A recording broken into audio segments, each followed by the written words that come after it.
Imagine opening your mailbox and only receiving the mail that you needed.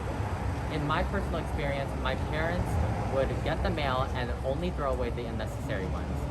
Do you know what a waste of paper that is? In 2013, the City of Seattle proposed to continue supporting opt-out programs for junk mail advertisements as part of its climate action plan. However, more than 100 trees are still being destroyed every year to produce junk mail alone. The Seattle Climate Plan goal is to reduce junk mail by continuing to support opt-out junk mail programs. Additionally, reducing the production of junk mail reduces the use of paper and requires that we improve our recycling processes. Opt-out programs for junk mail gives individuals the ability to save paper and help our environment. Furthermore, advertising mail is made out of paper, which is responsible for producing 51.5 million metric tons of greenhouse gases per year. Greenhouse gases are responsible for warming up the atmosphere.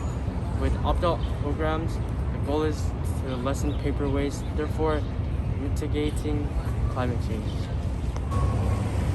By reducing the use of paper, forests are less impacted.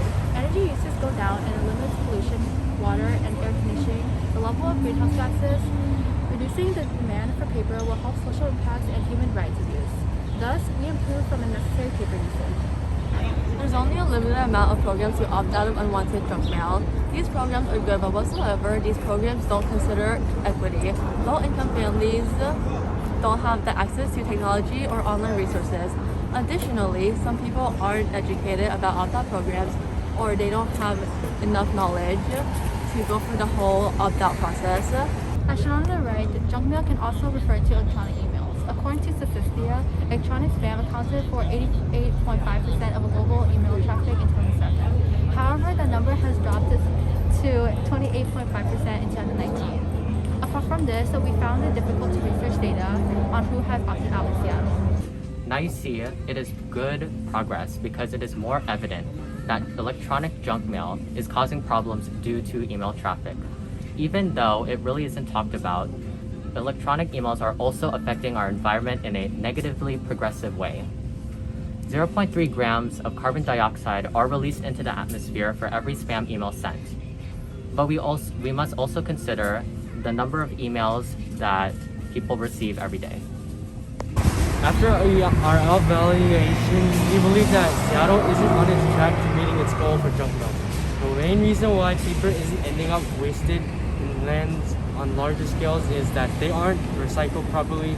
Landfills are also one emitter of greenhouse gases, particularly methane, which is still causing greenhouse gas emissions to rise greater than before. Nonetheless, we were able to gather information that electronic junk mail has decreased over the years. The dilemma of opt-out programs for junk mail is that there isn't a lot of information regarding it. The people of Seattle are not educated and therefore don't acknowledge these programs for junk mail. There is also a struggle in accessing these programs and following the steps to stop receiving the junk mail. The city must change, and to change it, you can make a small difference by educating your friends and family about opt-out programs for junk mail.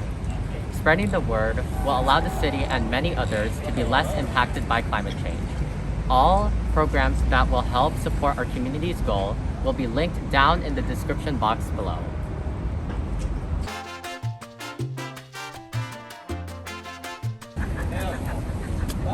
Electronic spam account. Why'd you laugh? Okay, we might. The dilemma of 2, 1. And wait, reply. I can't see it. What happened? I think it's see on the wait. Wait, put your arm a little bit more. Like that. Like this? Wait, that. can you just Like point it? this? You can make a difference by. Oh my god. And help our environment. Furthermore, It's good because it's. No. furthermore, and Don't consider equity. It's less. Right. Junk mail can